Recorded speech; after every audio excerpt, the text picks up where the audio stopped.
Wow, what a difference. The Talkbuster Podcast. Hi, I'm Chris Chipman. You may remember me from such podcasts as the Chipman Brothers Tangent and Creating Geeks, a parenting podcast of great responsibility. I'm here to bring you back to the late 90s, early 2000s, a time of Amrays and clamshells, a time of late fees and VHS tapes being replaced by DVDs, a time of stale gumballs and overpriced candy.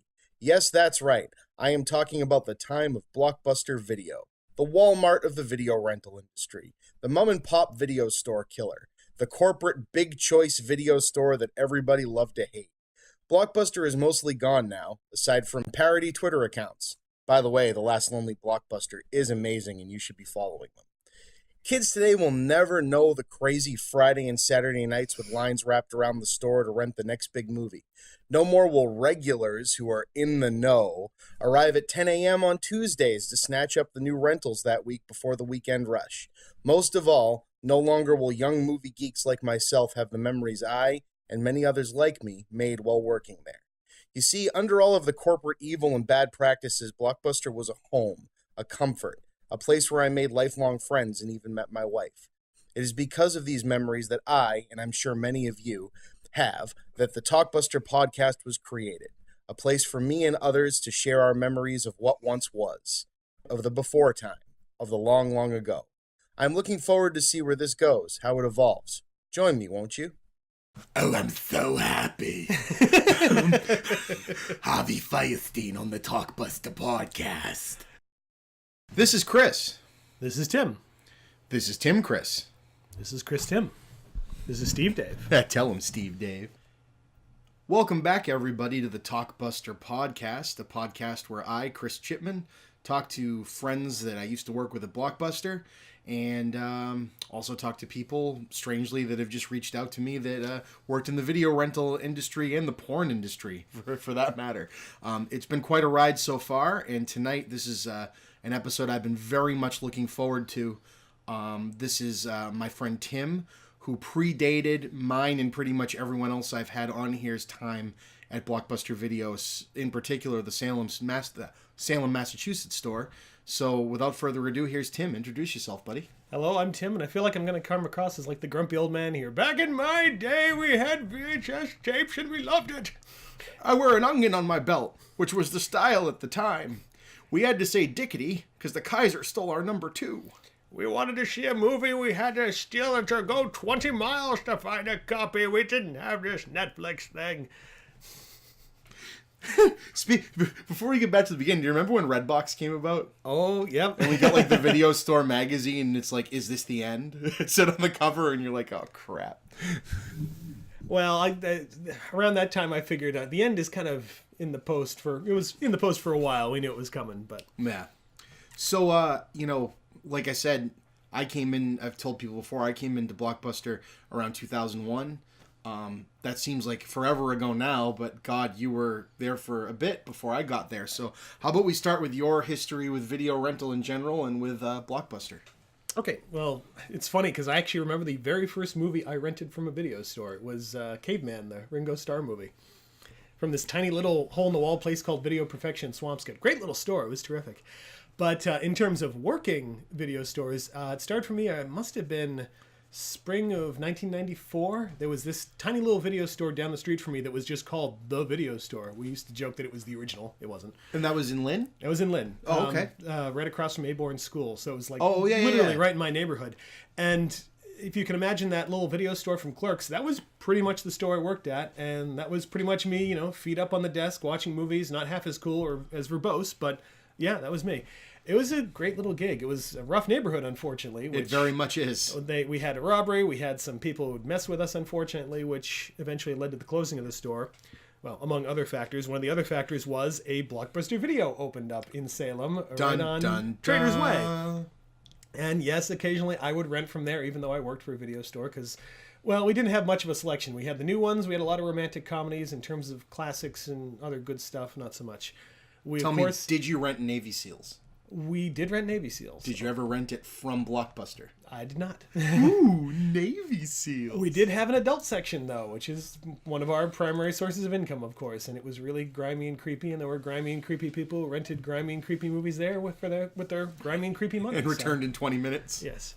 And occasionally you'd have people call up asking for specific titles, and it was hard not to laugh sometimes. Yikes. Or some company that tried to sell me on some, like, we're from Starfucker Video, we have the most amazing fucking videos. And I'm just like trying not to laugh in this guy's face, like, yeah, let me put you in touch with the manager, okay, thanks. We have lookalikes as far as the eye can see. So anyway, eventually they did close the store. This would have been coming up just on the late spring, early summer of 1996. And of course, like a traitor, I went and worked for the man and went to apply down at the Blockbuster that partially put my store out of business. And it's funny because I remember at the time, I was just looking for a job that would finance my... Summer of 96 was a big summer. You had like Twister and Independence Day and Mission Impossible and all these films. So I figured it'll last a few months. I'll make enough money to see the movies and it'll be great. Cut to years and years and years later. So started there in 96 with a really good group of employees. In fact, most of the employees I work with there were pretty damn awesome, and I went through a whole bunch of regime changes there. Has to have kind of advanced through the ranks pretty quick. After like a couple months there, they were already trying to promote me to manager, to which I kept saying no, and I would continue to say Adamant no. to the end. Yeah, I never became a manager there, just because I kept hearing managers going, boy, I hate being a manager, and went, yeah, you know what, I don't think I want to be a manager. I actually even I started it. I was filling out all of the training books and stuff, and my brain was just like, no, you don't want to do this. You made the right decision. I feel like I did. Tim was and you only opened. No, I closed, actually. No, but by the time I got there. By the time you got there, when I started, I was closing every night. And it was, the cool thing with Tim, and I don't want to fast forward, we're going to keep the story, but, he didn't need to be a manager, right? You had some people like needed it because it, there was no like job progression, there was driving you. You loved the customers that came in looking for you. Blockbuster would put on the boxes, recommendations, and screw that, you know what I mean? I'm going to tell. And people would come, when's Tim in again? Oh, he only works days. I'll be in tomorrow. Is he in tomorrow? And I thought that was amazing. But I do remember my first night there that compared to the video store I used to work at, this place was exhausting. I was on my feet the whole time and just running around. And after the first day, I was like, oh my God. And I quickly, got the rhythm of it. Within a few months, like I said, they were trying to make me a manager. And it's weird to say, I just sort of blossomed there. I wasn't a very social person, and this job kind of forced me to be. It's like, you have to greet the customer. You have to see what they want. You have to recommend stuff and suggestive sell. And I just jumped into that, and it was pretty great. And those first couple of years, it really clicked. I got to a point, not to brag or anything, I feel like I developed such a psychic connection to the store that on really busy Saturdays, I could tell if a particular in-demand new release had been returned through the Dropbox without checking. I'd just be like, yep, it's in there. And I'll be right back. Got one. I have a copy for you. And I'd run over, grab it, and go, ha-ha, there it is. And sometimes people are like, how'd you do that? I'm like, oh, I can do it. But, because I'm manufacturing them. I do remember after those weekend nights, and I wouldn't get home till like 1 a.m. And that was my new schedule. As I'd get home at 1 a.m., I'd watch TV till 4. It was the only time I actually got any control of the damn TV in my household. Go to sleep, wake up at noon, do the cycle again. And when I did sleep, I remember that unending nightmare of the unending line going all the way straight back to the back of the store. Just night after night of that. And that's something I've told people on here before. If you're listening to this and you've never been to a Blockbuster or never been to a video store, even if you had gone at the end, it'd be hard to imagine one of these stores with a never-ending line. Mm-hmm. I've even had people I've talked to that were like they're from smaller portions of the country that just can't. It doesn't click. You know what I mean? The idea of even a Best Buy having a line like that, right? But it's true. It would, from 5 or 6 at night till 10. Yep, around 10 it would finally start to calm down. Constant. And you'd have 3 or 4 people on the registers and it wouldn't stop. Yep. And you have to balance off, breaks and everything. It got kind of tricky, but... Send one person to get food for everybody. Keep working. Ooh, potential malware. Naughty! Do we need to stop or anything? No, it's fine. But Naughty. it reminded me of back then, the uniform was different. We had like khakis and like a blue Oxford, which frankly I think looked a lot better. Yeah, we didn't have to wear the polo yet, so it was a better outfit. We kind of had to buy our own, but The funny thing is, if you looked into the employee handbook, even to the time when I was there, not only it was supposed to be straight khakis, they couldn't be baggy, and you had to wear polished black shoes. Yep. No one did it. Nobody did. But that was the dress code. Yep. And yeah, I started to get popular with customers to the point where people started to recognize me around town, which was a little weird, but kind of cool. And they actually still do to this day every once in a while. You're it's the Blockbuster you're guy. the video store guy, right? Yeah. So that continued pretty well for a while. Eventually, the manager, Jen, who was the first manager that I worked with, who was just super great, left. And there was kind of a little bit of a change in management that I didn't totally agree with, so I left for a little while. I didn't know that. Yeah, it was around late July, early August of '98, and I foolishly went to work at Walmart. That lasted 2 weeks. Yeah, Walmart was sort of my retail Vietnam. It was just, And that's another thing to remind people, right? You think, oh, Walmart. Of course, everyone had a Walmart. This was a new thing, right?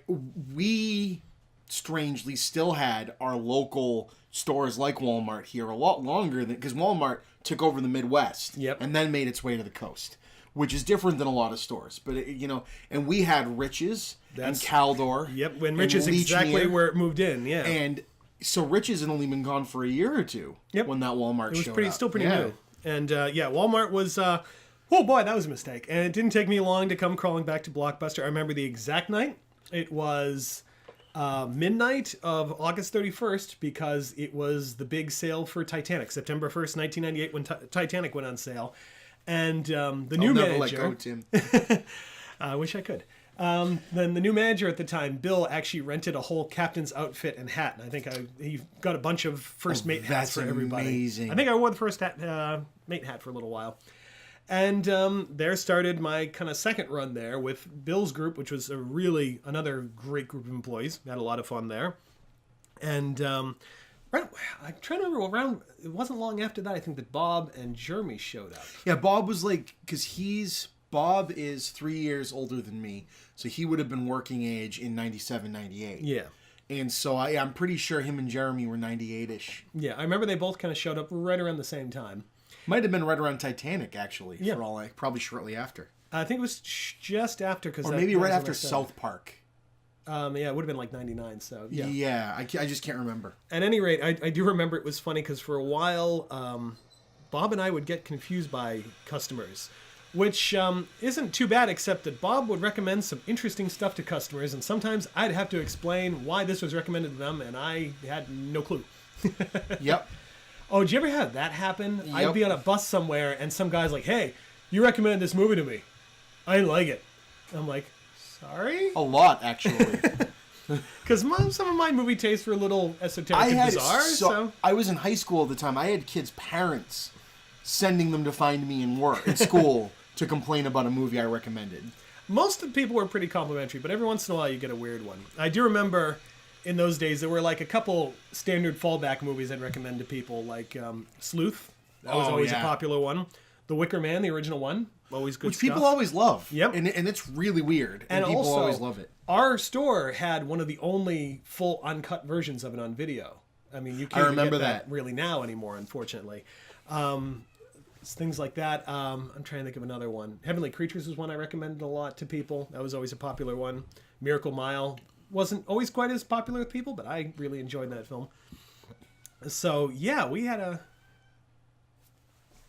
So yeah, it was a pretty good thing going on a while there. And now I remember there was another kind of management flap, and they fired Bill, which was really unfortunate, and did not give the store to his first assistant there, Benita, who really deserved the store. She worked like a dog trying to keep it together. So I'm not agreeing with that particular change in management, and having a new possibility to work at the Daily Item, left around May 2000 and quit again. I do remember that part. Yeah. Oh, not to be the guy who tells the story completely out of order, but I should bring up the reviews, because I totally forgot about that. Yeah, go for it. Somewhere around that point, I started actually writing this little review sheet for the for the video store. Since we got the 5 rentals every week, I'd use those on these movies, whip up some quick reviews, put them up on the counter. I don't know that many people actually read them because they usually just sit there in that little paper dispenser or whatever it is on the counter. They didn't really move much, but I kind of liked doing it. It was a good experience. It was fun. And I watched a lot of shit that I never would have watched. And I watched a lot of good stuff that I never would have watched otherwise. So, and it's interesting you mentioned that because I had Jason Walsh. Do you remember Jason? I remember Jason. I had no idea he had worked for Blockbuster. I didn't really know that. So he had worked at the Salem store near the end. Oh, okay. And I didn't know. And so he contacted me and was like, I should come on. And we'll get to where Jason fits in with our whole group in a bit. But Jason and I, the majority of our podcast was talking about how you could feel a shift in all entertainment retail.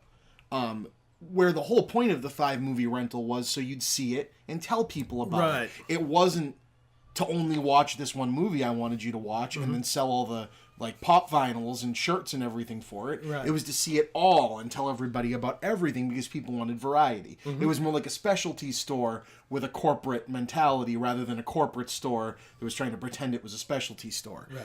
And it shifted, and things like employee favorites and things like an employee putting their own personal movie reviews that didn't fit their very clearly defined, this is how every store should run. We all want to be McDonald's. It all needs to taste the same. It all needs to look the same. It undermined an employee's individuality. And Bob found that same heat when he ended up going over to Best Buy and did the same thing that you did, writing reviews, where they brought in management that shot it down. Yep. Well, I remember Bob also was very prideful about his little displays there, and that management didn't always agree with some of the ways he set it up there either. Of course. Yep. I'm going to take one tiny break because I hear chaos going on upstairs, Okay. so I'm just going to keep it running. All right. And I'll be right back. We will return after a brief word from our sponsors. Now I'm going to take over the podcast. There is no one to stop me now.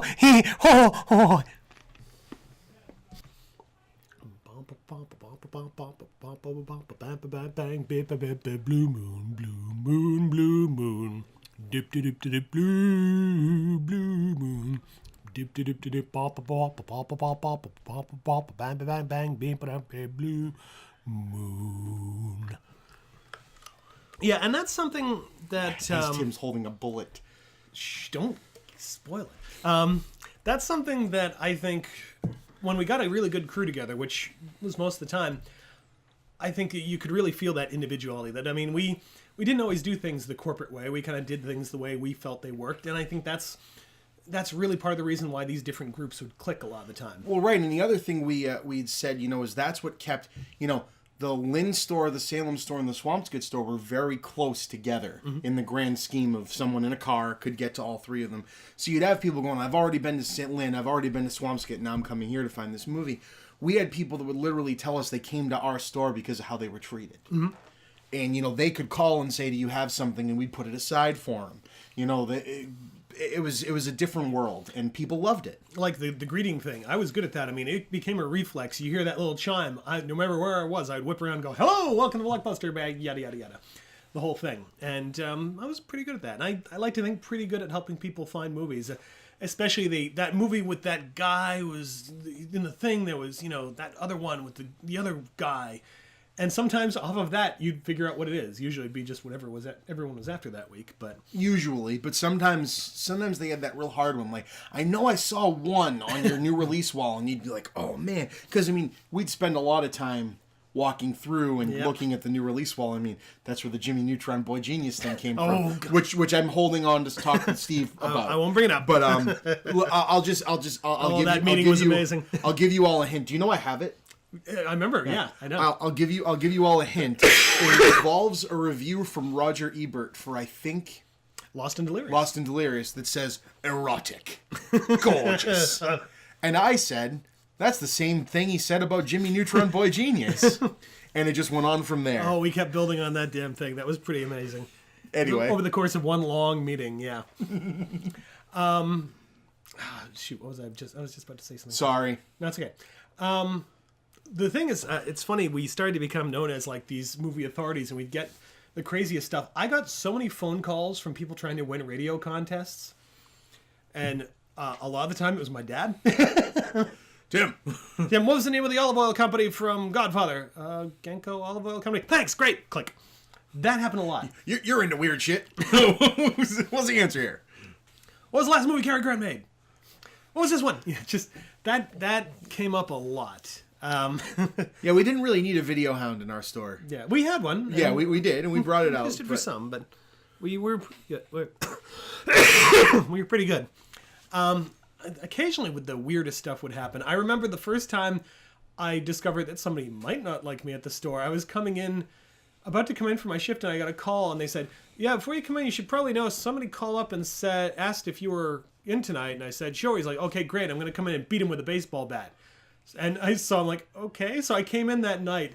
Every time a customer came in, like, "Hi, can I help you? What's going on?" The entire night, I was so freaked out that like Joe Pesci was going to come in and just take my kneecaps off. I never found out what it was. Nobody ever said anything. It was probably Jeremy. It was Tell him to come and suck him up. This was before Jeremy. This predated Jeremy by several years. So even the employees were like, "I have no idea who would say that." So that's aggressive. It is. I mean, I understand maybe you don't like a particular film, but I don't get it. Weird. I don't know. Also, we had some amazing instances of finding strange stuff either in the movies or on the shelves. One of the most amazing ones, and kind of gross, was we found a tampon, unused, thankfully, in a copy of Set It Off, that female bank robbery movie. So I started to think it was some kind of political statement. I don't know. We never really solved that one. This store is too woke, liberal scum. Sir, this is 1998. We found, of course, several times weed in one of the cases. Weed was a constant. I do remember one guy actually calling up after and going, "I returned a movie. Was there a problem?" "No, sir, the movie was fine." "Okay. Okay, thanks, bye." I need my stuff. The porno films accidentally returned in there. That happened a couple times. Yep.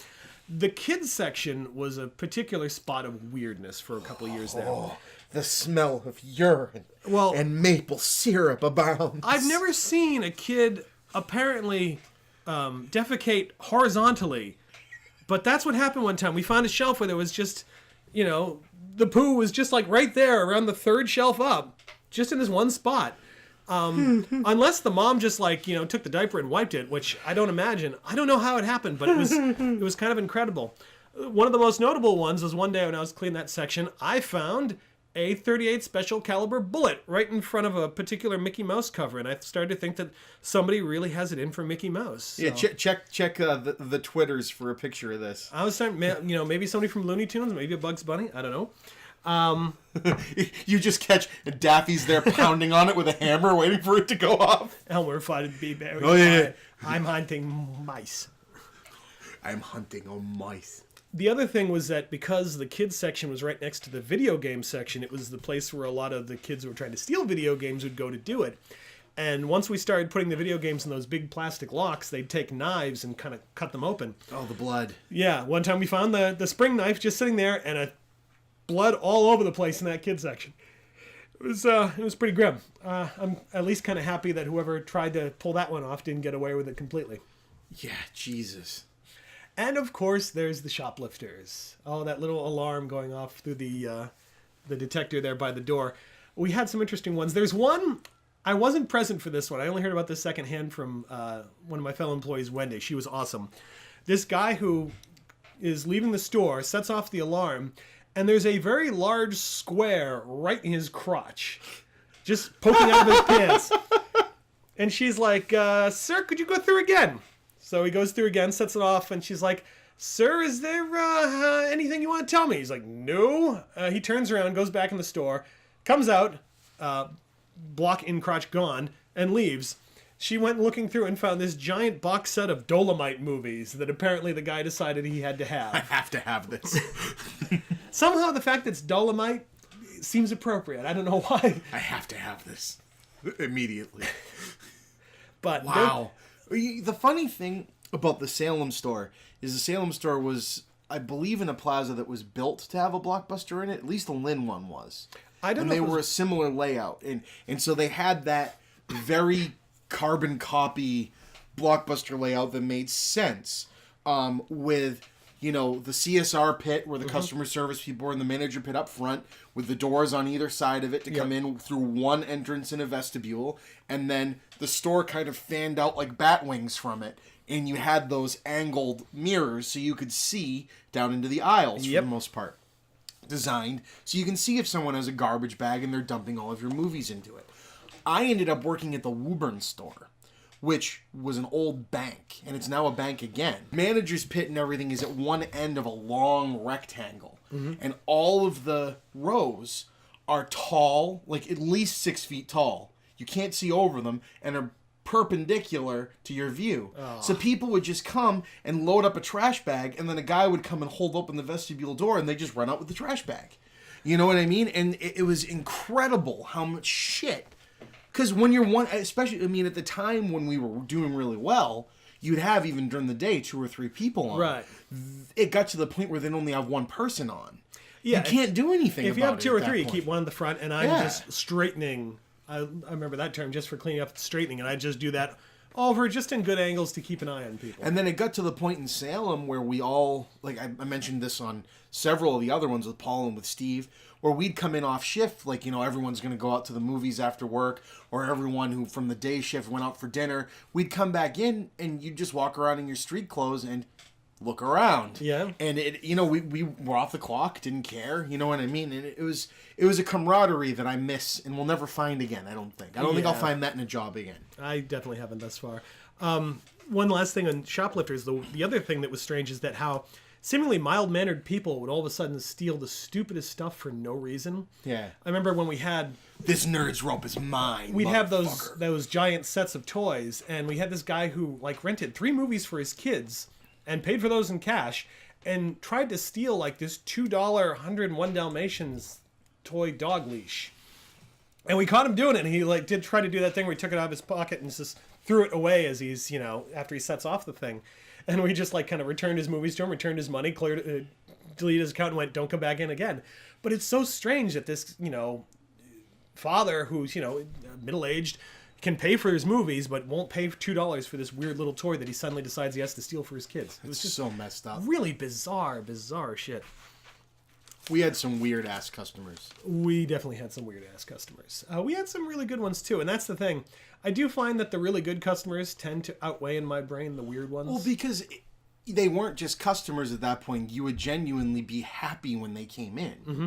It's like, this guy's brightening my day. We had that guy that always came in right at opening in the day shift who knew you real well, said, I'm paying the electric bill here.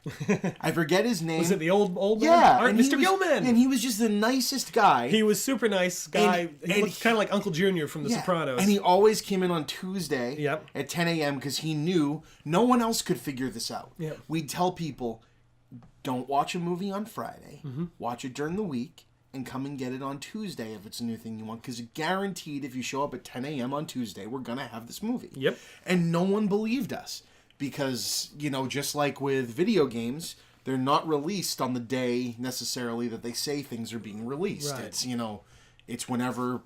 you have the time to get it up, which was Monday night. It was the slowest day of the week. Mr. Gilman, I remember, though, terrified us because he was an old man, very sweet old man, could talk your ear off on movies, really nice guy, terrible fucking driver. Yes. And I kept waiting for the day that he was actually just going to drive through the store. Thankfully, it never came. But he was a super nice guy. We had Barry the cop. I still see him around Salem all the time. Incredibly cool dude. So, funny story about Barry the cop. Yeah. I got pulled over with Jeremy. Jeremy was driving his car. We had just gone out to Denny's, like we did. And we're barrel-assing down Highland Avenue, probably 70 miles an hour. And Highland Avenue is a 35 that goes down to a 20 in a couple places. And Barry pulls us over. And I cannot believe we got away with a warning. He's like, Jeremy, slow the fuck down. It was awesome. And Jeremy was like, I'm sorry. He goes like, it wasn't like something Jeremy always did. You know what I mean? Yeah, and we'd always hear from him about stuff going on in town. I mean, I remember at night, that parking lot, you would see drug deals going on all the time. The two cars come up to each other, sudden exchange, they both drive off. Every night. Every night. Yeah, Barry patrolled our that whole plaza. Yep. Going back to my sort of career there. So May 2000, I leave to work at the Daily Item for a little while. When my dad was still there. Yeah. Just around the time he wasn't there anymore. Yeah. I was a police reporter. I was really, really terrible at that job. I wrote a couple reviews while I was there too, and then just quickly realized this is not the job for me. And because I was working so much and had no free time, I had a ton of money saved up from the job because it really paid well. And I basically did not find another job for a few months, which was really stupid of me. I wish I had immediately. And so finally, when it comes to around October, November 2000, I'm back at Blockbuster again. And I should note, though, when I left in May, I was decided, that's it. I'm not coming back anymore. And on my way out, I asked to borrow the bathroom key so I could use the bathroom and never returned it. And I stole the bathroom key, and I still have it to this day. Little did I know I'd end up working there again. I was like, Did it work when you came back? I don't know. I actually never used it again. So here's a weird thing. I figured they probably would have changed the locks or something. I wonder if the place they've put there, which is like a Liberty Tax, has the same doors. I was wondering that. We go in there and check it out. Because, funny story, Sarah and I went back to our old apartment in North Reading 3 years after we moved out, and our code to get into the building still worked. That's a little creepy. Right? So, I think Karen was the manager. Karen was the manager, yep. And not long after that's when Scott showed up. And that's when I showed up. I still remember that day when he showed up, and I figure he's just a customer. Like, hi, can I help you on this? Something like, yeah, I'm going to be running this store. And I'm just kind of like, okay. Little did I know, oh man, that was a glorious, wonderful time. In terms of us being individuals, under Scott's sort of managership, that's when I think the store really had that. Yeah, Scott's going to be on this. He's agreed to be on this, which is awesome. Scott he's on a different level. He's excelled at every retail job he's ever had. Management is, how we knew him. God, he was probably only 23, 24. That's crazy. When he took on that job, because I was 17, yeah, and he's about 40 now. Yeah, I would have been like 22 at that point. Yeah. So, yeah, it's crazy that, like, he was running a store, and he'd been running stores for a little while at that point. But a lot of the sort of weird, crazy hijinks memories I have are from around that time. Yeah. I remember the Nerds Rope competition. Do you remember this? The Nerds Rope. Are they still around? I don't know if they're still around. So I'm asking like they're there. Do you guys know what a Nerds Rope is? Tim, tell the people what a Nerds Rope is. It is kind of what it sounds like. It's those Nerds candy in this like gummy rope that's a good, foot long maybe? I think it's 18 inches long because they were impossible to find a shelf to put now, on. it was Scott and what? Was it you? Scott, me, and Rich. Scott, you and Rich. Okay. Did this thing where they decided they were going to see if each of them could just eat one whole, basically. Just pile it right in. Oh my god, it was incredibly gross. It was kind of horrific to watch. I just remember sitting in the CSR pit watching this going, this can't end well. Picture eating an entire garden snake. Like, that's kind of... But slightly tastier. Yeah. The other one I remember, I don't know if you were present for this one. I forgot about the Nerds Rope. When we had games, we'd put them in these plastic little kind of sleeve things, and then there'd be a little plastic lock that goes on top of that. So we had these long locks. Weird throw-up puce colored brown. So one day, we start stacking them up, and we play a tremendous game of Jenga with these damn things. Yeah, we got that thing a good 5 feet high. It was pretty amazing. And remember, we did all these things while still having... There was never customers that complained about lack of professionalism. Nope. People would come in and see these things and love it. The tape running competitions. Yep. which was less interesting when it was DVDs. When it was VHS tapes, oh my god. We'd have the thing of when you were running a whole bunch of VHS tapes and you'd have a bunch of different titles, you'd have to turn them all into one sentence. Yes. Yeah, turn them all into one sentence. That was fun. We did that a couple times. That was good. Or just do the 6 Degrees of Kevin Bacon and go from one movie to another one. And then they ruined all that fun when they came up with the cart because they were afraid of people breaking their backs or hurting their backs. Well, we also had some employees who just weren't very quick at it. Jeremy? I wasn't thinking Jeremy, but... I'm just going to leave. I ran drama. Jeremy, you piled it in the drama session. Yeah, but I ran drama. It's up there, isn't it? I'm going to the back room to play Grand Theft Auto. Oh, I forgot. There was quite a bit of that, too, wasn't there, on breaks? We'd all show off shift and set up a PS2 in the back. Sorry, we don't have a PS2 to rent right now. I'm pretty sure I hear it from the back of that. No, that's Jeremy's PS2. He brought it in special. And then we also, that was when we had all the cool posters in the bathroom. Oh, and then, yeah, Fight and Club. that Matrix one in the exit way, the emergency exit, yeah. the emergency exit that had the Pokemon Snap machine still sitting in it. Oh, I forgot about that. Remember when the guy broke in and stole the Pokemon Snap machine? He was welcome to it. I hated that fucking thing. Oh, man. That damn machine. Oh, those were good times. Hell, I still remember before that being stuck in there for the April Fool's Day storm. That store was closed for like 2 days. Yeah. That was an intense night. I mean, just the power went out and we had to get all the customers out of there. And it took a few hours for us to get out of there. And this pitch black night, storm raging, store completely black. It's the way most horror movies begin. Yep. I also remember around that time when you got first signed up as an employee and you had your safety guide, there were certain instances they had specific procedures for. One was bomb threat. You were to escort all... I don't mean to be laughing about this. No, but this was insane. You were to escort customers out of the store, lock the store, and then they wanted their employees to attempt to find the bomb. I am not kidding. I remember reading that going, are they kidding? That makes no sense. Thankfully, in later ones, they changed it to get customers out of the store, get employees out of the store, lock store, call police. But for a while there, they expected us to be the bomb squad. Attempt to find the bomb. No! Chester A. Arthur Elementary. Exactly. Chester A. Arthur Elementary. That's 21 out of 42. Oh.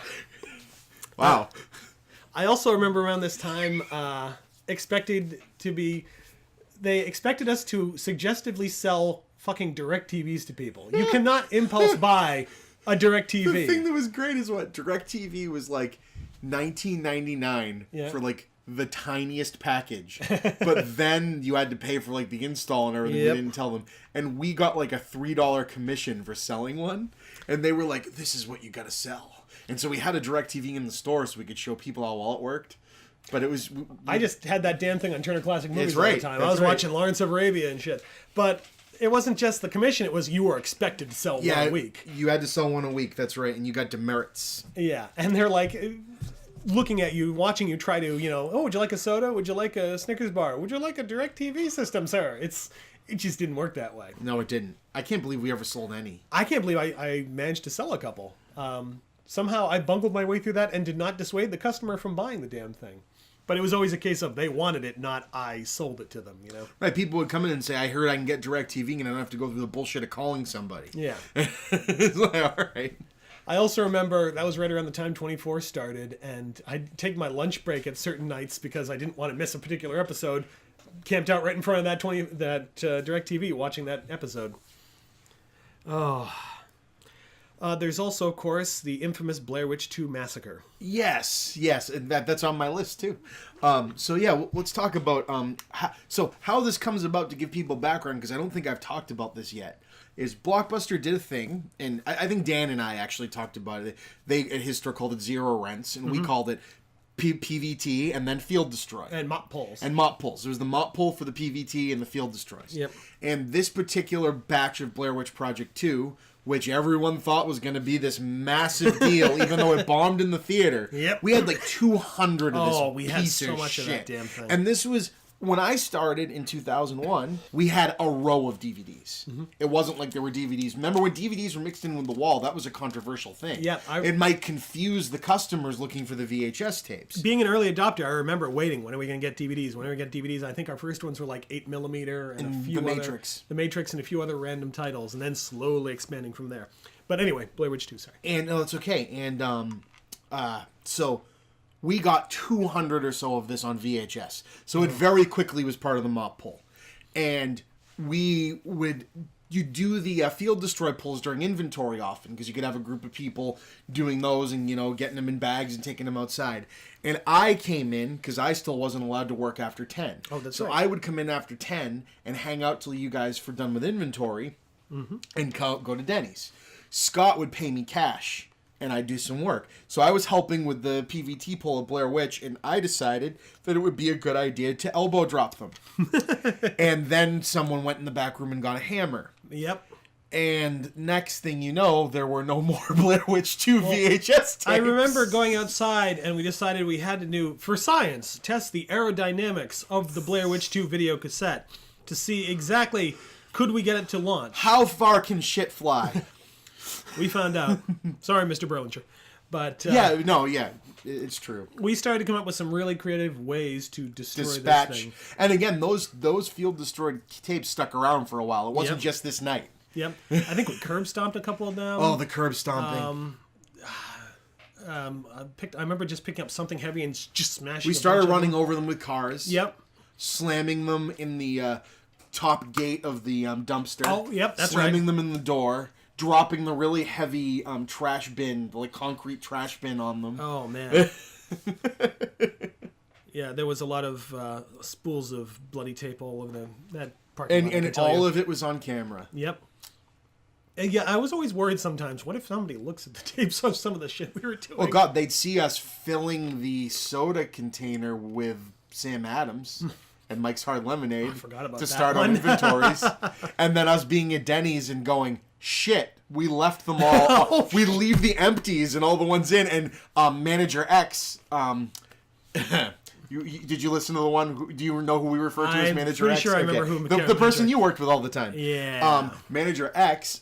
We needed to get there before Manager X got there to make Yep. sure we didn't get in trouble because we were attempting to get her in trouble for patting tills. I forgot until I listened to that episode. I totally forgot about that whole thing going on in the background because I think I had a couple that were a little off as a result. No, of it. she started doing it to me Yeah. because of how much Scott liked me. Right. Because she couldn't. I mean, if it was you, it would have been too conspicuous because you work together every day. But every once in a while, I seem to remember I had some tills off. I'm Yeah. like, that's a little weird. That's a little weird. Yeah. Especially since everything costs the same amount. $3.19, $4.25, $3.19, $4.25. Oh God, you still remember those? $6.50, better than I do. $5.25. 225-032, 20406, 225-032, 18859. What was he, 11511? I was 11511. I had the palindrome number, which was pretty damn awesome. It was easy to remember. I could actually go when I visited a friend of mine in Fall River. I actually went to that video store and I can tell you the number. Here's my ID. Boom. I was able to rent a movie out there. That's awesome. 225-032, 20406. 225-032, 28774. That was my Woburn number. It's funny. I remember the store numbers. Every once in a while, if I go into a secondhand store and see some old Blockbuster videotapes and 25038, no, 25032. Yeah, 38 was Lynn. 25069 was Swampscott. Swampscott. 25041 was Peabody. Peabody. Yep. And then Middleton was 3-4. I can't remember Middleton to be honest. Middleton was weird. Middleton looked the way Blockbuster did when it was dying. When Middleton did well, because Middleton was like a GameStop size, right? And there was just wire rack. I'm trying to remember Beverly's. I can't remember Beverly's. Beverly's was a franchise, and it stuck around longer than the rest of them. It did, yeah. I can't remember what their number was, but those were fun times. Franchisee. I also remember working the morning of 9/11. That was a weird. I remember coming in on 9/11 because after work because I didn't know what else to do. And that's like it's like I could be home with my family. I'm gonna go see my friends. I was outside that morning. Just I had no idea what was happening. Manager pulled up. I think it was Manager X actually. Mentioned a plane had hit the building, and I thought it was like that thing in the 1930s with this tiny little single engine. That's what everybody thought it was originally before they showed the footage. I remember watching it and seeing the second plane hit and just feeling like everyone that realization of, oh shit, this is on purpose. Yeah, number one, it's on purpose, and oh shit, I don't like what this really looks like. Yeah, and barely anybody. That's the other thing, right? Yep. Like there's no action to it. It's just and it just horror. kept getting worse. And I remember barely anybody came in, and even when they did, you'd rent out their movies and. You barely talked to them. They barely talked to you because we were both just watching the TV. We had it on the DirecTV, and for a week we had the coverage on every day. And it was awful. I remember one of my fondest memories to come out of that is I went with a bunch of people who worked with. I'm not sure if you were there to see the Spike Lee movie that he shot right in the aftermath. 25th Hour? Yeah, and just like I really like that movie, and I just remember that it was a good memory because he made it was a tight movie anyway, and then having it exist in the aftermath of that, just in the background, yeah. It was like a lot of the movies that Tony Scott did right after Katrina, where that's not a part of the plot; it just happens to be in post-Katrina New Orleans, and it's like, all right, wow. Something else I got to mention that I can't remember how much this might have come up before is what I did to Steve, the 31 Days of Fright, which started by accident. I used to work with Steve a lot, And Steve could be a little jumpy. And every once in a while, I'd say, "Hey, Steve," and he would go like, "Ah!" and freak out. And I realized it brought me joy to terrify the fuck out of Steve. And truth be told, it brought him joy to be terrified. And we were coming right up to October, so I decided I was going to try to scare Steve once for every day of October, 31 days. I never quite pulled off 31, but I came pretty close. I got some good ones out of him.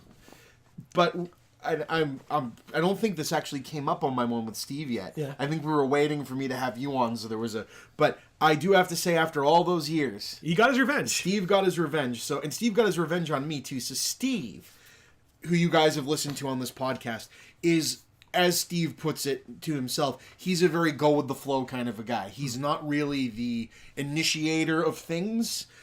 But he's always just the best guy to have around. He's super easygoing. But he's awesome. He's not like he would never do 31 Days of Fright to try to scare someone. No. You know what I mean? So he had this plan where I did this thing at my house called Afterween, and he didn't let anybody but our friend Brian in on the joke.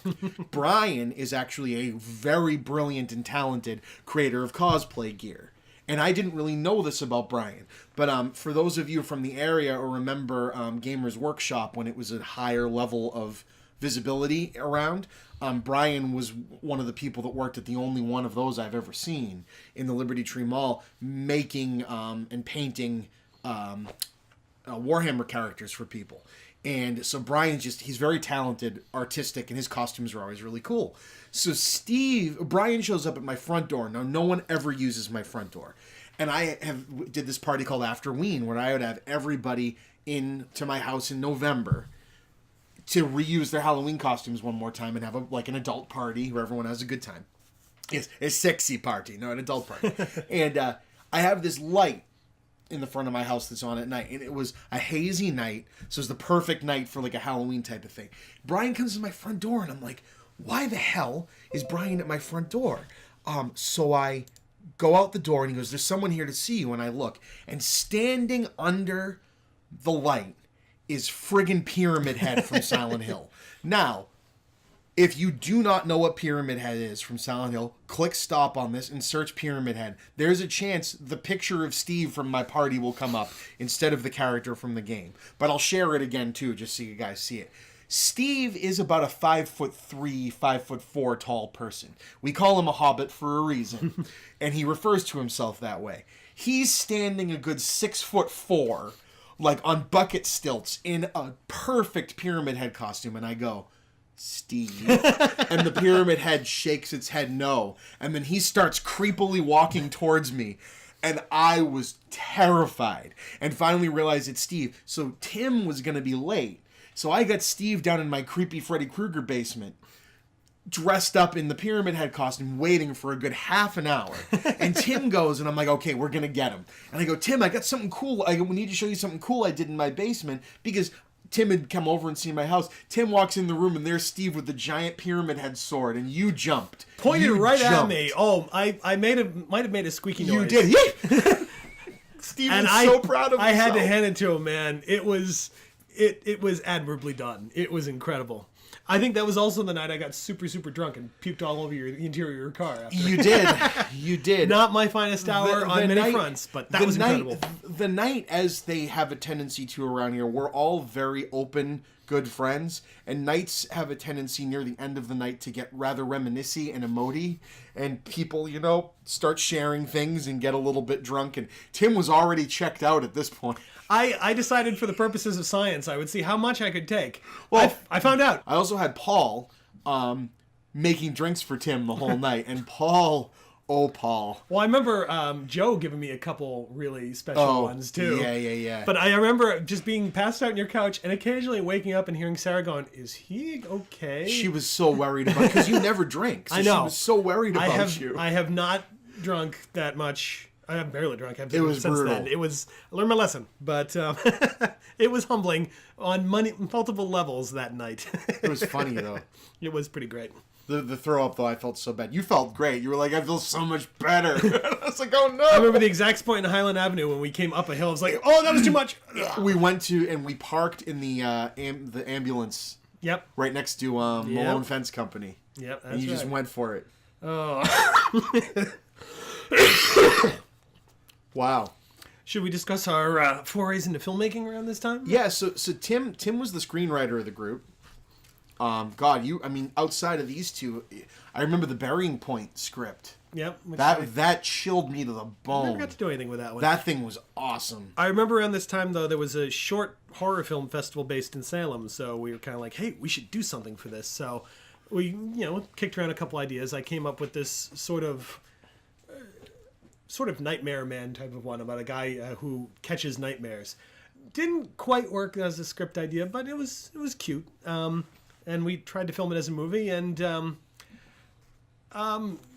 it was a noble effort. We did have an absolute blast making it. Oh, we had fun. It was great. It's one of those things you look back on, and every moment of it was fun. Yeah, and the problem was, because we didn't have a lot of people, I had to be in it. And the most I can say about my performance is that I was convincingly thinner at the time. That's about it. Oh, jeez. That's all. But no, so I mean, it was a culmination of efforts, right? Like, my cousin Molly was the little girl in it. She was actually good. She was the best actor of the bunch. And Jeremy, who none of us really knew could act, was amazing. He was the villain. He was good. He was good. The I won't even say the problem. The thing is we, all of us, of course you work at a video store, you want to make a movie. So everybody kind of had their say. Like, we let Casey direct it. Mm-hmm. And he actually did a pretty good job of keeping people in motion. Yep. And we decided we'd have 2 units of cinematography. And then we set the cameras to the wrong aspect ratios so the scenes didn't edit together properly. And I remember everybody suddenly had a draft of the script that they had written that everybody wanted. Steve's, which had a giant spider, I think. And a lot of Ghostbusters references. And a lot of Ghostbusters references. But it was troubled, but it was fun. It was fun. What always amazed me was, before getting into the second movie we made, was how structurally, editing, sound, everything about our second movie was light years better than our first foray. We got some of the other stuff out of our system. But it seemed like the review board on the second movie was super harsh, whereas the people on the first one were kind of just like, oh, these guys were obviously having fun. Yeah. So that brings us to probably one of my fondest memories of all time, was making Ithaca Mourns: A Zombie Odyssey. Oh. You've seen me share it. You've seen my brother Movie Bob share it. It's all over your YouTube and Facebook and everything. If you haven't seen it, stop and watch it to put yourselves in the mindset of where we were at the time. But man, at least vision-wise, it came together real nice. And that was so much fun. We had a near professional creature effects person doing the gore makeup. That's Kristen. Mike's score. His score was fantastic. My friend Mike came in at the last because we had to submit it the next day. Yep. And he came in at the last possible minute and helped me do the score. I remember that last night, all of us being up, and he would just do clever things like the scene where a bunch of characters are being killed one by one. He would strip out the instrumentation of the music, which I thought was really, really brilliant. Yeah, Mike's a genius. And one of my fond memories, though, is there were all of us in gore and zombie makeup, and after every day's shooting, we'd go over to the Denny's. And wouldn't take off the makeup. And we wouldn't take off the makeup, and they'd keep seating us farther and farther away from the other normal people until we were hunched in a corner. And this is where Jason comes in, the guy that was on the last one. Jason, the majority of the beginning of our podcast, was talking about how I would go over Jason's house after school, and me and him and my buddy Jared, who was also in the movie, would make shorts. Yep. But the shorts would be trailers for full-length movies we wanted to make. And it was a fun way of getting your ideas all there without having to have a script. Yep. It was basically the idea.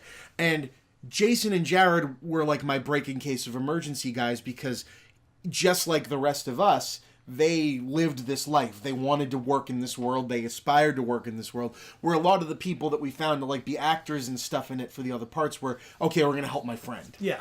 So you sometimes you can tell from their acting too. You had actually culminated a lot of people that we shot a good half of the opening of the movie with a whole different cast of extra zombies that then didn't show up for the finishing. Yep. So we had to break in case of emergency and replace. You ended up having to play 2 zombies in one shot. Your sister came in to my replace sister that one that we replaced one to do the Quentin Tarantino shot. Yep.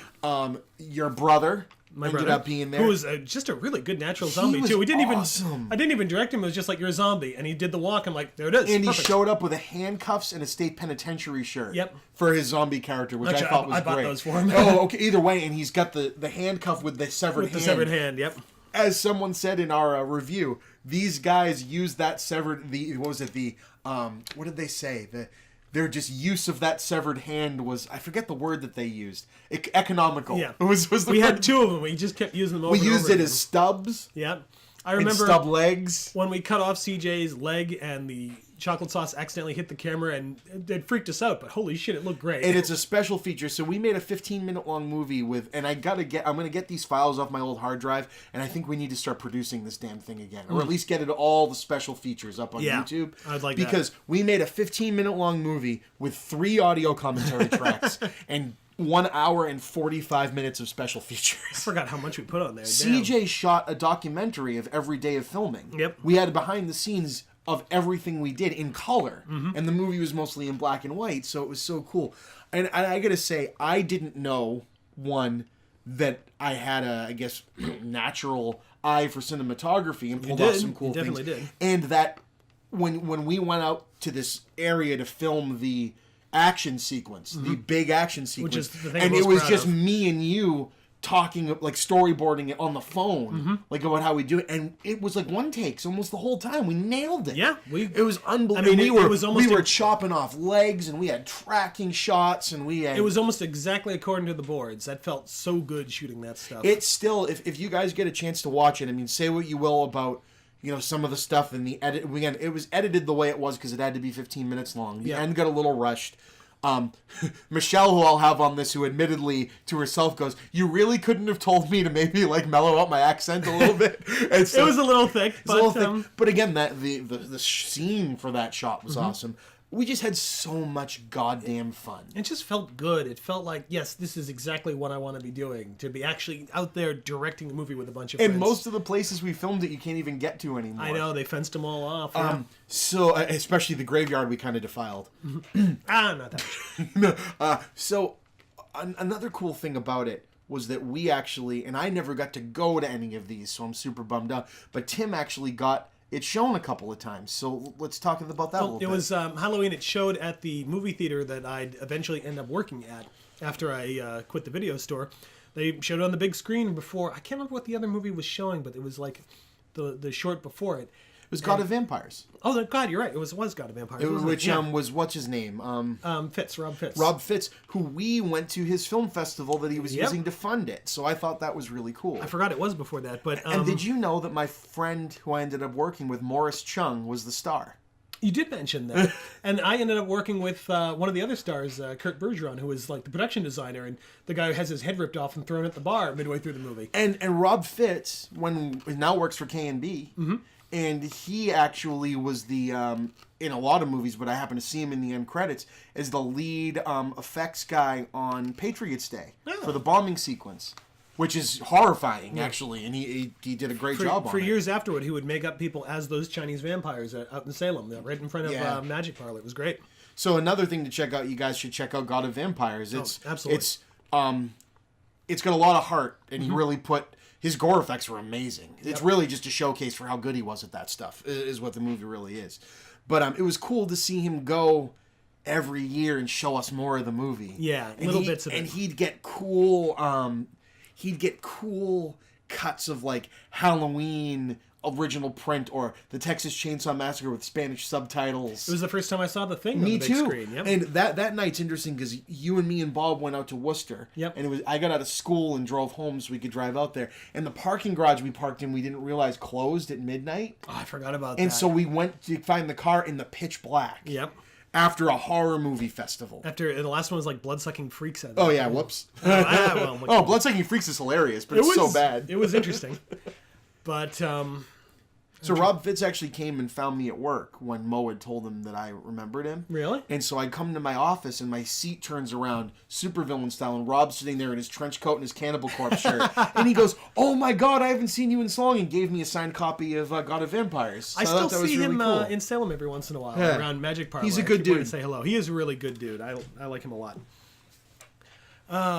But going back to the video store days, I'm trying to think what after Scott we do have to talk about was probably the worst boss I've ever worked I think for. we called him Manager Z, is how we've referred I'm going to him. refer to him by the name that Jeremy gave me. Clown Shoes. Clown Shoes. Fucking Clown Shoes. And boy, he lived up to that name.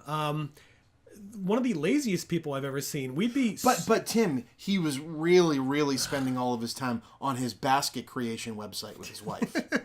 Well, I remember we'd have a busy night. He looked like the lead singer of Newfound Glory. He would have a busy, like, Saturday night, and it'd be slightly rainy. He's like, I'm worried about the tree in front of my house. I have to go check on it. And he'd just leave us for hours at a time. Yes, And he would.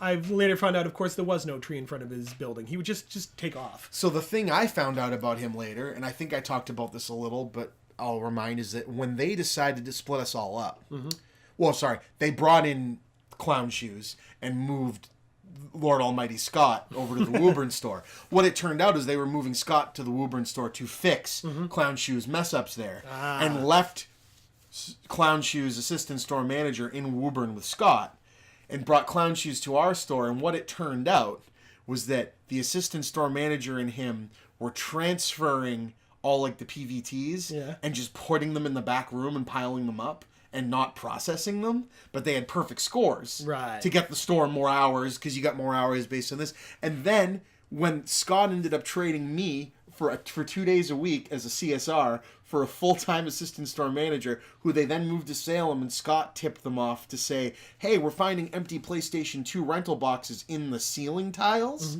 And it turned out he was putting them up there and calling his friends in to come in the bathroom and reach in and steal them in their backpacks. Shit. So they ended. This was shortly after I think we were all gone. Yeah. I think Steve might have still been there during this, and that's about it. Yeah, I mean, I was there through the whole thing while Clown Shoes was there. Oh, he was terrible. I remember we had this promotion where, for some kind of charity thing, where people could, if they donated $1, they could get a free kids rental. I remember this. And he was trying to convince me to tell the customers if they donated $5, they could get a free kids rental. Meanwhile, there's this signage all over the store saying it's $1.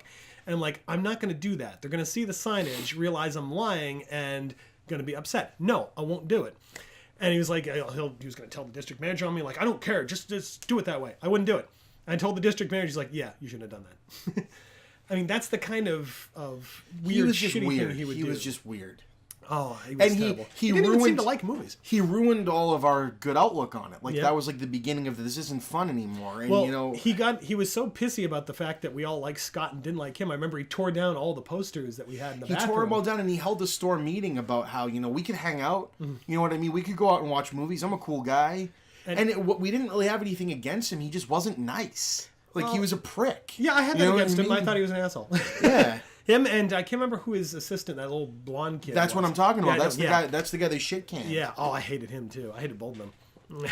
But that was terrible. And then after he left, I think next was Derek. He was the next big.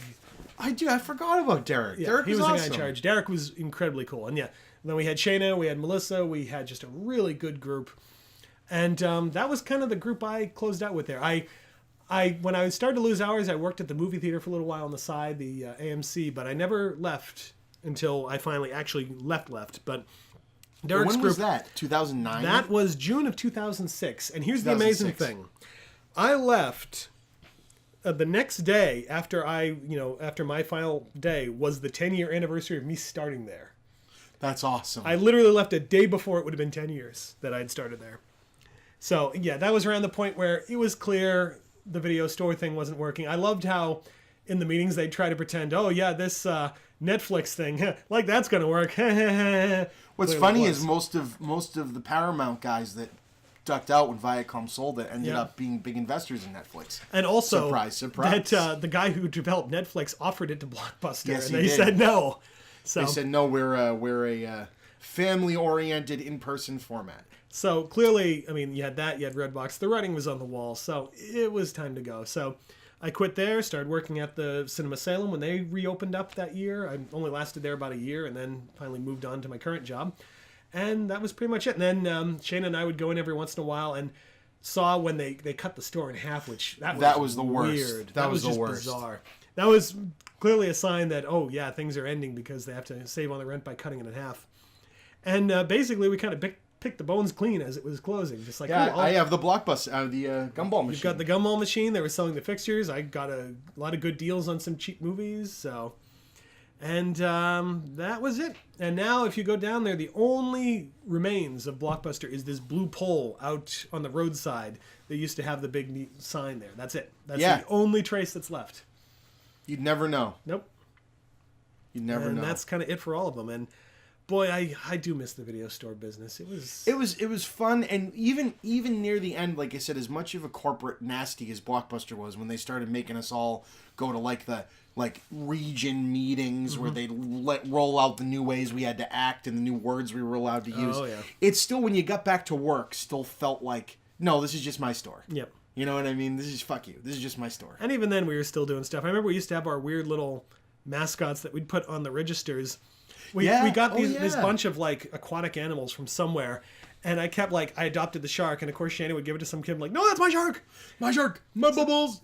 So finally I found this little rubber polar bear in the parking lot that I named Gustav, and I put him up on my register. I was like, do not give him away. This is my polar bear. I still have that polar bear. Do you remember, to double back for a quick second, the burning trash barrel? Because you remember that it was melted after a while. I do remember that it was melted. Yes. So I don't remember quite what happened. I think it was a cigarette butt, but it was a pretty big deal because they had to evacuate the store. Was I there for that one? It was at night. Okay, I might not have been there when it happened. So they had to evacuate the store, and it was funny because a guy that used to rent there that worked at the Shaw's across the way came in and said, "Do you know your trash barrel is on fire?" Holy shit. And it's like, Jesus. And we got it put out, and then we left the melted trash barrel out there, and the company never gave us a new one. I do remember we lost a trash barrel before that because one of the snowplows hit it. I remember that it shattered in the cold. It was kind of amazing. Yeah. I also remember, especially with Derek, we had some laughs trying to get stuff out to that dumpster. I remember one of the sales towers we used to have that was falling apart. We were trying to wheel it out there, and as we're trying to wheel across this parking lot, bits of it are just coming off. And we're just laughing our asses off. I mean, we just totally lost it. By the time we got it out to the dumpster, there was barely anything left of it. We had to just pick it up and fling it in bit by bit. Jesus. I also remember one of my other favorite nights is there was one night when it was super quiet, and we were giving away, I think it was Batman and Robin posters, and we just had a whole big thing of them. And all of a sudden, I was working with this really awesome CSR Christine, and we each pull one out, and we start sword fighting. And we each pull out a second one, so we each have two, and we're just going across the store doing this amazing sort of Jet Li-inspired sword fight, just boom, boom, boom, boom, boom, boom, boom. And it went for a good 5 minutes until a customer came in, and I think I screwed up, and she slew me, and that was it. But, stuff like that, we were always doing shit like that. I remember one of the other managers, Tracy, would very quietly set up a TV and a VCR under the cabinet. I remember Tracy. Pit. Yeah, and she just watched the Birdcage. She loved the Birdcage. Yep. Wow.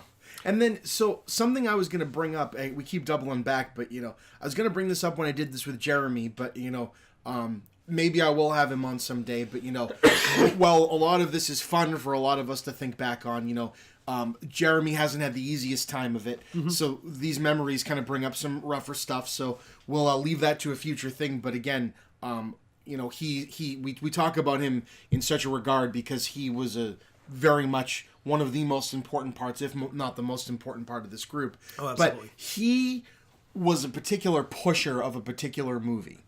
And he would latch on to something. Jeremy was always like the rebel, like the hipster, like punk rocker. If I found this thing and I need to make sure everybody sees it, whether it's a game, whether it's a movie. And Blockbuster did this cool thing for a while, which I guess Netflix has kind of taken up the reins on of a bit, where they'd have a production that they would have as the exclusive place, where the place you can get it.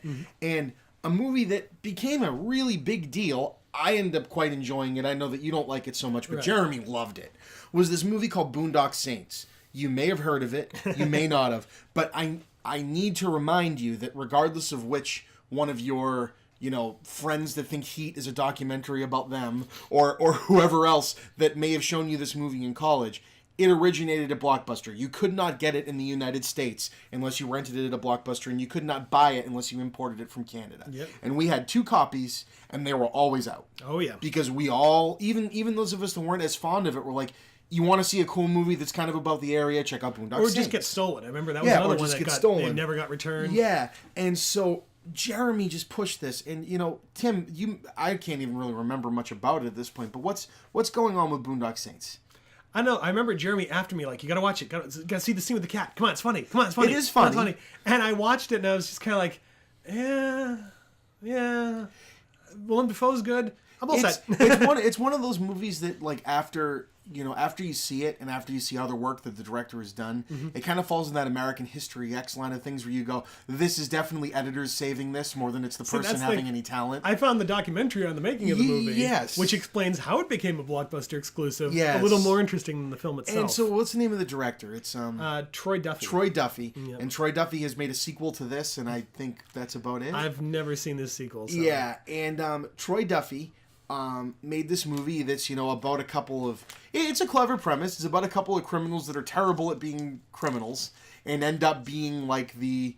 You all right? No, I gotta tell you something after. And end up having like the underground crime syndicate think that they're like some sort of rogue superheroes out to take down all of the criminals, and they just end up doing it by sheer luck of stupidity.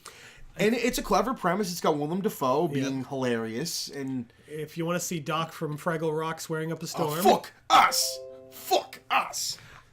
It's funny. It just reminded me that I remember Bob taking me out to see one of his friends had made some low-budget crime movie. Oh, yeah! And it was essentially a rip-off of Boondock Saints with a guy who decides that God's told him to wipe out the mob. And they got to play in Revere. Yeah. As weird as that was. Really was not good. I remember Bob even saying it wasn't good. Yeah. The other thing I remember is that in terms of Blockbuster exclusives for a while, Ginger Snaps was a Blockbuster exclusive. So fucking good. And, oh God, I love that movie. I'd recommend that movie to everybody. Yeah, if you guys haven't seen Ginger Snaps is cool because the same way that, like, Carrie does the supernatural power thing by way of girl coming of age story, Ginger Snaps does that with the werewolf. Yep. And God, they got so many. I mean, I don't think they made one of them that wasn't at least fun to watch. No, they made 3 of them. They were all great. Yeah, and one of them takes place like way back in the day. Yeah, it's like the which is prequel one. But Ginger Snaps is fantastic. 2 other things that just occurred to me. We had an interesting syndrome that occurred right around the time I first started at Blockbuster, where, and this might have been particular to one of my fellow employees, Linda, who was super awesome. I still see her every once in a while. If you said something across the store, like you were trying to get somebody's attention or ask a question, somehow the acoustics and the distance of that store would pervert it into the most bizarre and weird sentence possible to the other person. You could ask, hey, where should I put these movies? And no, I can't give your cow a hand job. Yeah, and Linda would be like, wait, you want me to kill who? I remember that. The other thing is I remember that for a while, the staff was fluent in Martian. Because this was right around 96 after Mars Attacks came out.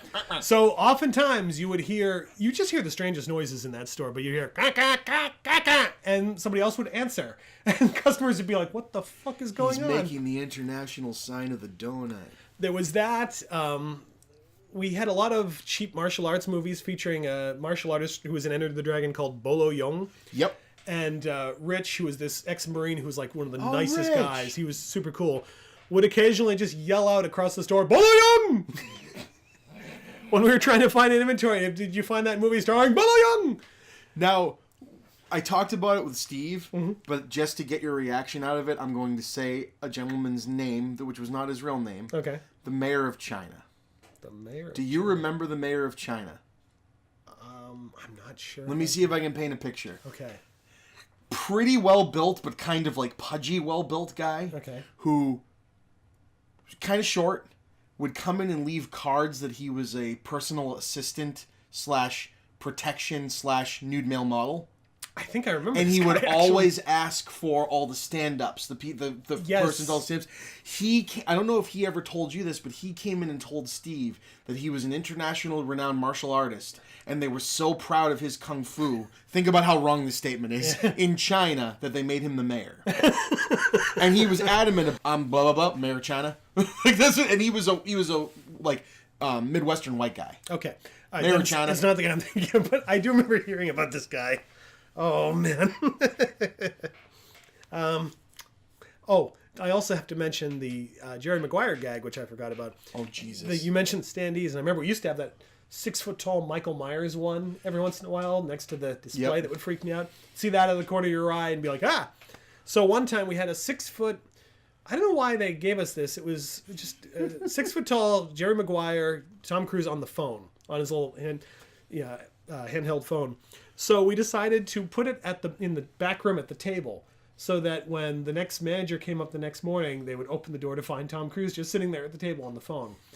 I unfortunately didn't get to work, but I heard the reaction was kind of amazing. Just this scream of, ah! He's trying to show me the money.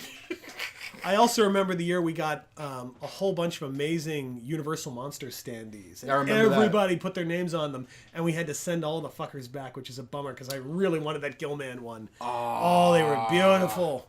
They were so good. That's awesome. I also remember at Halloween, sometimes we'd dress up. Yeah. I did Michael Myers one year, and I had to keep pulling Before off that... before they stopped masks. Yeah, and I had to pull off that damn mask all the time. And then the next year I did Norma Bates. Yeah, I remember that. And everyone thought I was the church lady. Could it be I also remember that for that I took one of the little DVD inserts and put it into the lanyard. And we started doing that for a while. We cut out our favorite movie, put it in there behind the name tag. I remember Scott's, and I'll let him talk more on this, because Steve had Scuba Steve for his name tag, and Scott had Tyler Durden. And I always thought that was great. I also remember when Phantom Menace came out, and we all had Bizarro name tags, and mine was, I'm using an old Jedi mind trick to make it look like I'm a lowly CSR. I'm actually a Jedi Master. That's awesome. Oh, we had some good... It was just fantastic. It was. Even the bad parts, as Steve put it, were fantastic. That's the thing. I mean, yeah, you can complain about the company, and sure, they were kind of shitty, but really, I don't have much to complain about. I was never unhappy going to work. No, I felt like I knew what I was doing. I felt comfortable there. I got so much out of that store. I got so many friends. I got so much of my film education came from renting movies at that store. So much of my film collection came from that store eventually. I just got so much better at being in social situations as a result of that store. Chances to write about film for a while. That was fun. I mean, it financed me moving out on my own. It gave me so much that I can't complain about any of that. And I'll admit, yeah, I miss it. I mean, we just had great times, you know? I feel like, Henry Hill, it was a glorious time. I think about it and I hear, like, the Layla piano exit playing. I always think that the way that, like, especially with the crowd of bringing back things from a while ago, like, a pop-up bar that's themed after Stranger Things, and all that especially with, like, movies like Captain Marvel being set in the 90s and having Blockbuster so adamantly in their marketing, that it would be so cool to, like, pitch the idea of, like, what if we did a pop-up Blockbuster that just, that rented out, even if it was just, just like cheap movies for sale or whatever, but in, like, the Blockbuster boxes instead, just to be funny. You know what I mean? It's like a theme day, or like for an event with, like, a movie release. You know? When the person eventually makes the video rental documentary. Like that would be a cool. Fuck, we should make the video. Do not take our idea. We should make the video. You did not hear that. You heard nothing. What do you mean that doesn't work? So yeah, I think that's a good culmination of a podcast. I think so. So funny to fit, like, 9.5 years into it. Well, I think we're just good at talking. Like, sometimes, like, with Paul's a storyteller. Paul's amazing. So I had to do 2 episodes with Paul because he just listening to him, I just pulled back so much stuff that I'd forgotten. Yeah, and the thing is Paul. The unfortunate thing with Paul, and those of you that have listened to this can get it, is he's pulling out great fond memories, but the store wasn't as great to him. Right. He got a really hard shake from the corporate structure of that store. Yeah. And it. They liked me because I never caused trouble. Yeah, it was kind of, and he didn't cause trouble as much as he that, just he was made an assistant store manager, and then they had to demote somebody because they didn't allow more than one anymore. Yeah. And of course, it's going to be Steve over Paul because of the more open availability, because Paul was in college, and it was just a really bad shake for him. It was and the fact that I got so many positive memories out of him, I was worried that could have devolved into, because they didn't treat him. I mean, there was a period of time where none of us saw him because of how bad his leaving of that place was, right? And he sugarcoated it, and I'm glad because it made for a happier podcast. But we love Paul, and he's, again, as part of the group as anybody else. So now it gets to the point of the podcast where we do the I bring up a movie and Tim gives me a recommendation, and we do the same thing because it's what we used to do for work. And there's a story behind this one. I couldn't think of one better than Glengarry Glen Ross. Okay. And not to promote anything David Mamet says or does now, but at one time David Mamet was awesome. And we'll just leave it at that. Absolutely. But the cool thing about the movie Glengarry Glen Ross is I was turned on to it by you. I think you actually sat me down and made me watch it. I don't remember. Possibly. Or my brother did, but whatever. I remember it being like, we'd throw quotes around and stuff back and forth to work, but me and you and my wife went in and saw a theater company called at the Piano Factory. What was the name of that theater company? I forget what they called I can't remember themselves. the company itself. The Piano Factory was the location. Piano Factory. It was great. It was a place. that type of live theater performance where you sat on the stage and you were really a part of it. And they did a bang up production of Glengarry. Really good. And not only that, but they did a different version of it because they added the Alec Baldwin character in from the movie, which adds a lot to the story, in my opinion. So, if you haven't seen Glengarry Glen Ross, I won't even go into it so much because I think you just need to see it. It's a perfect movie. It's fantastic stuff. Yeah, it's really well written, and again, it's got the cast of. It's Alec Baldwin, Jack Lemmon, Christopher Plummer. Well, yeah, we'll just say it's Christopher Plummer. Just watch it, please. That's kind of the gag on our Pollock podcast. In that? I always forget. No, it's not Kevin Jonathan Pollock. Pryce. Jonathan Pryce. That's Alan Arkin. Yeah, it's just fantastic. So if I was to come up to you now, or in 1999 in Salem, Massachusetts, when Glengarry Glen Ross in my hands, you probably recommended it to me. But what would you recommend me to rent with it? Okay. If you like that one, I would probably recommend The Spanish Prisoner. Fuck yes. One of Martin. Mamet's later films where it's the direct polar opposite of Glengarry Glen Ross. If that's the most profane movie possible, The Spanish Prisoner is PG rated, and yet it's a PG rated thriller. Intensely suspenseful, definitely keeps you guessing. Great performances by Campbell Scott and Steve Martin in a dramatic role. I think it's one of Steve Martin's absolute best roles. In terms of another great Mamet stage adaptation, I would recommend his film version of Oleana, which is admittedly tough to watch, especially these days. Really searing drama about a professor and a student and their meeting after class that leads to a sexual harassment accusation. And it's one of those stories that divides people because one person can look at it and see this lecherous, horrible professor, and then somebody else can look at it and see this student who's trying to take advantage of the professor with this false accusation. Whichever way you look at it, interesting. I've never seen that one. It's a tough movie to watch, but it's very, very good. So I would have recommended those two. All right, and what are you coming up with? Okay, well, it's funny because I actually kind of remember my employee pick section. Sweet. Had a shelf for a while. One of the ones that was always on there for me because it's always been one of my favorite movies, and I never tired of it, is Midnight Run with Robert De Niro and Charles Grodin. Always funny, always exciting, that movie. I adore that film. So Midnight Run. Great one about a bounty hunter trying to grab this really talkative and annoying mob accountant. He arrests him in New York and is trying to take him back to L.A. while the FBI and the mob are chasing them at the same time. Great stuff. Fascinating. So I'm going to go completely bizarro and go to something, if you come up with that one, from my childhood that I've rewatched it. It isn't quite as good, but I remember it being a big deal. And the idea of hitmen and, it makes me think of Joe Montana. And for some reason, I want to recommend Baby's Day Out, as weird as this is going to be. I liked Baby's Day Out. I do too. But so Baby's Day Out, it was in the Home Alone time frame. Yep. Where, the kids in danger was like a thing that we were okay with. And it's this PG rated romp where this little kid ends up thwarting a guy who thinks he's a crime supervillain, and it's him and his henchmen. Genius. It's like a live action Looney Tunes cartoon. This baby is. And I don't know why Midnight Run makes me think of it, but it does. I just remember that baby being deadly. I remember particularly the scene where Mantegna's on a park bench trying to look casual as the baby has a lighter under his balls. Under his crotch. And he's like, ah!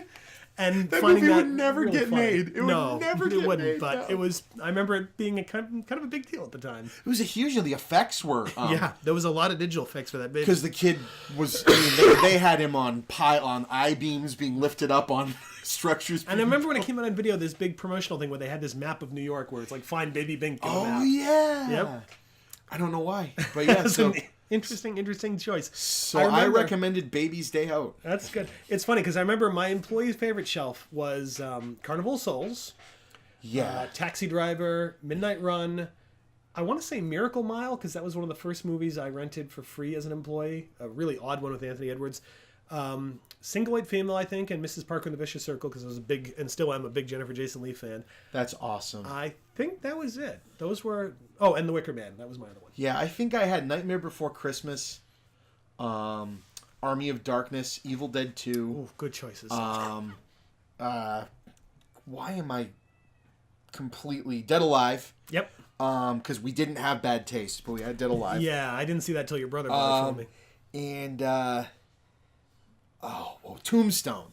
Oh, I loved I remember that was a big one Tombstone. in our Steven in particular Yeah. loved Tombstone. I remember one time actually sitting in the store with the DirecTV on we're watching My Darling Clementine, and he was digging it, seeing how similar it was to Tombstone in many ways. Cool, man. Well, I think that's a good place to wrap up. I think it's pretty good. Especially because I hear the kids screaming. So thank you, Tim, Well, thank you. for going on this this weird time warp with me tonight. Again, for me, at the Chippa on Twitter, patreon.com/thechippa. Please, every cent you give helps me make more of these. Especially the Talkbuster, which I've said before is my favorite. You can also find me on the Chipman Brothers Tangent with my brother Movie Bob, Creating Geeks, a parenting podcast of great responsibility with my wife Sarah, and on Shooting the Shit with Chippa, which I'm trying to line up some more episodes of. I always like to push a couple of people that I've done some work with. My friend Peter, who runs the Big Brown Chair, which is a bunch of librarians that do movie reviews. I've done I've done one so far review for him, and I'm actually a member of their site, so I'll be doing some more. And the Geeks with Shields podcast, which I've been on. You guys should check them out. You should also check out Research and Destroy and on YouTube. That's the only place that can be found now. And the Pumpkin Copter cast, which, as I've told you before, I randomly ran into a guy at Target that recognized me from my Twitter account and my stuff and asked me to be on his podcast, and it was about video games, and it was a blast. And obviously, I've talked about before, now you get to hear him on my podcast, Tim, who is the creator of CINEMASPECTION and runs it with his wife, Corinne. And Tim, why don't you pitch a little bit about CINEMASPECTION? Tell people where they can find it. We're at cinemaspection.com and at cinemaspection on Twitter. Just us basically talking about movies in as academic and interesting way as we possibly can. We just did a nice one on Unbreakable just in time for Glass, and we're going to be doing episodes on our favorites of the year and our Oscar picks pretty soon. I can also be found on Twitter at TimosaurusR. They had cut off the EX for Timosaurus Rex. Really? Bastards! Yeah, apparently there's somebody else out there.